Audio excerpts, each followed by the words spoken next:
Humanity stands on the cusp of a new era. From self-driving cars to ChatGPT, the presence of AI can easily be felt in our day-to-day lives. And on the horizon, brain-computer interfaces and robotics promise to give us powers that, until now, have only been seen in Hollywood movies. Some believe that the rise of AI is proof that the Age of Aquarius has arrived. But were these recent advancements in AI actually predicted by astrologists thousands of years ago? In this video, I'm going to tell you what the Age of Aquarius is, how AI is playing a role in it, like by giving us superpowers, and finally, if all of this was actually predicted in the Bible. I think you'll be surprised. Very well. Hello puppets, welcome back to the metaverse. I'm MetaPuppet. There was a movie that came out in the 70s called Hair. In it were a bunch of hippies and a now famous song. When I first heard the term Age of Aquarius, I had no idea what it meant. For those who don't know, an age in astrological terms is a period of roughly 2100 years when Earth's vernal equinox, that's the spring equinox, moves from one constellation of the zodiac into another.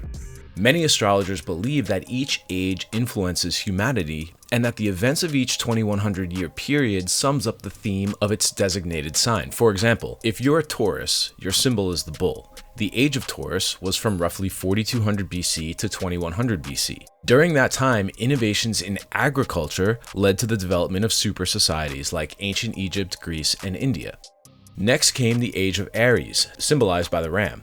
It was a time of bloody conquest, which lasted from roughly 2100 BC to 1 BC. Now, the Old Testament of the Bible was written during this time, and references to the ram can be found throughout its pages. Also during this time, Moses condemned the worship of the golden calf, which interestingly was a sign of the previous age. A bull calf is a baby bull. Next came the Age of Pisces, which roughly began with the birth of Jesus and was the age of Christianity. The symbol for Pisces is two fish connected by their tails, and it's not by chance that the symbol early Christians secretly used to identify themselves was a fish.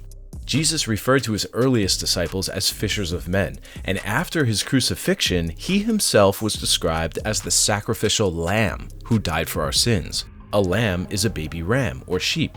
Notice how once again the previous age's symbol is invoked. Now the Age of Pisces is ending and we are entering the Age of Aquarius, the symbol for which is the water bearer. It's an age characterized by science, reason, technological advancement, and communication. Now the transition from one age to the next doesn't happen overnight. In fact, it could span hundreds of years, but many believe that our shift into this new age began with the rise of modern technology in the 20th century. The planetary ruler of Aquarius is Uranus, and Uranus rules electricity. When humans discovered that lightning contained power, it changed the way we lived. Once electricity was harnessed, an era of telecommunications began, and the biggest technological achievement to have connected the world came about 40 years ago with the birth of the internet. You've got mail. Since then, this worldwide connection has only grown with advances in social media and smartphones. All of this runs on electricity, and in a way, we do too. Electricity is required for our nervous system to send signals throughout the body and to the brain, making it possible for us to move, think, and feel. If our heart stops, electricity can bring us back to life. It's said that in the Age of Aquarius, human consciousness will be elevated. Now, I used to think that maybe it was just some magical, energetic plane we were crossing into that would activate the dormant parts of our brain, evolving us with abilities that would be described today as superpowers. Just think about how many superhero movies we've had in the last 20 years. It's like we're subconsciously yearning for this evolution to take place. But then it occurred to me that maybe it already has, or at least has started to. AI has subtly maneuvered its way into our day-to-day lives in the past decade. I mean, how many of you control your home's heat or AC from your phone? Or have a refrigerator that tells you when it's running low on milk? Or have a car that drives itself? Separately, these things won't give you superpowers. But when you step back and see the bigger picture of what AI will be once it's all connected, that's when I realized we're not just changing the world around us, we're evolving ourselves. Here are two superpowers that AI can give us today, and one that might not be that far away. First up is an easy one, relatively speaking. Robotic exoskeletons will give us super strength. This one is called Guardian XO by Sarcos. It's battery operated and combines human intelligence with machine precision. Look at how easily she can lift a tire with one arm. Car mechanics rejoice. Now, the next two examples are a little more advanced and require what is known as a brain-computer interface, or BCI. Essentially, it's a tiny implant with electrodes that record and stimulate neural activity in the brain. One thing that BCIs can do, and are already doing, is they allow a person to type or text using only their thoughts. So when augmented reality glasses hit the market in the next 2 years, people with BCIs will be able to send messages using their thoughts that will pop up in the recipient's field of view. A way of communicating thoughts directly from one mind to another is known as telepathy. And I would argue that this would be a technological example of that. Now, the last superpower is a little ways off. A company called Neuralink has developed a BCI with one stated goal of giving movement to people who are paralyzed. It works like this. In the case of someone with paralysis, a BCI would be implanted in the brain. When that person thinks about standing up, the BCI would record the neurons that fire, decode the pattern, understanding that the person wants to stand up, then send that signal wirelessly, bypassing the damaged spinal cord, to another implant in the spine that would relay it to the motor neurons, which would then cause certain muscle groups to contract, allowing the paralyzed person to stand. Now, if that sounded complicated, it is. There are billions of neurons in our bodies, so decoding which ones are talking to each other during certain movements is very complex. But AI happens to be pretty good at finding patterns in large amounts of data, so this application could be possible in the future. And if that's the case, using your thoughts to move is an example of telekinesis. Awesome. But BCIs have other use cases too. Neuralink's CEO happens to be Elon Musk, and he wants to make getting a Neuralink implant as common as getting LASIK. His stated intention for this is so that humans can keep up with computers. The Neuralink implant would act as a bridge between us and our machines, and this is where things get really interesting. Remember earlier where I talked about controlling your thermostat or smart fridge from your phone? Well, with a BCI implant, you won't need a phone. You can connect yourself to the internet, allowing you to raise the temperature in your house just by thinking about it. Turn on or off your TV just by thinking about it. Connecting ourselves to the internet would effectively expand our consciousness through technology, a hallmark trait of the Age of Aquarius. Of course, technologically evolving ourselves does not go without controversy, especially from certain religious groups who believe that merging ourselves with machines would be a clear sign that the end times are here.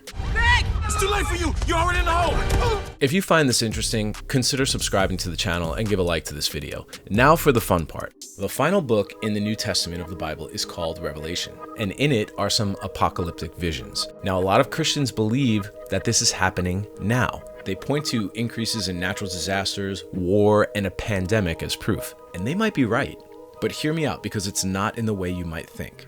The truth is, we've lived through pandemics before, the last one as recent as 100 years ago. And war and natural disasters have existed as long as humans have. So it's not that these things are increasing, but what has increased is our collective knowledge of their occurrence. Through mass communication, we know when a disaster happens anywhere in the world within minutes of it happening. That's something that our ancestors never had to deal with, and it's a lot. It's really no wonder that the rate of people with anxiety has skyrocketed. And yes, it has to do in part with social media, but also we're going through the greatest energetic shift humanity has experienced in 2,000 years. And on the species level, we don't deal well with change. So a lot of people find comfort in God, religion, and faith because it's a way of feeling safe in a world that we have no control over. And all this futuristic talk of AI and robotics and biocomputers probably drives them crazy because it's not the world they're used to. It's foreign, it's different, and it's uncomfortable. The thing about the book of Revelation, though, is that it's not foretelling the end of the world, but the end of an age. The age of Pisces is ending, and we're moving into the new age of Aquarius. This was not lost on people 2,000 years ago, nor was it lost on Jesus, who actually announces the age of Aquarius in the Bible. Luke 22:10, Jesus says, "A man will meet you carrying an earthen pitcher of water. Follow him into the house where he goes in." Now, Aquarius has been called the water bearer since ancient times, and is symbolized in the book of Revelation by the face of a man. Follow him into the house where he goes in. The zodiac is divided into 12 houses. Jesus was telling his disciples to follow the Aquarian age when it comes and enter its house to be a part of its spiritual awakening. So if you're a Christian and you feel nervous about this new world of technology that's coming, Maybe this will help you feel a little bit more comfortable. And if you think AI is crazy, there's also OI, which stands for Organoid Intelligence. Organoids are lab-grown tissues derived from stem cells, and brain organoids contain neurons that can be programmed. Since the 90s, researchers have been experimenting with biocomputers, because when it comes to efficiency and making complex logical decisions, the human brain is still unmatched. The answer is 4? At its best, AI can make our lives easier, simpler, and more efficient. Of course, there are always unintended consequences with anything we create. Watch almost any Hollywood movie about AI to get an idea about what could go wrong. As for the pros, AI is being used in agriculture to reduce food waste with the goal of ending worldwide hunger. In healthcare, it can detect diseases at early stages and create personalized medicine tailored to an individual. AI-powered robots can help reduce costs associated with manual labor while increasing productivity at facilities around the world. This will allow us to expand our cognitive abilities by freeing up time to explore different aspects of life, such as art or philosophy, which will only further add richness to humanity's collective intellect. And what's more Aquarian than that? I'd love to hear your thoughts on if you think AI is a sign that we've entered the Age of Aquarius or not. So drop a comment down below, hit subscribe, give a thumbs up, and I'll see you in the future.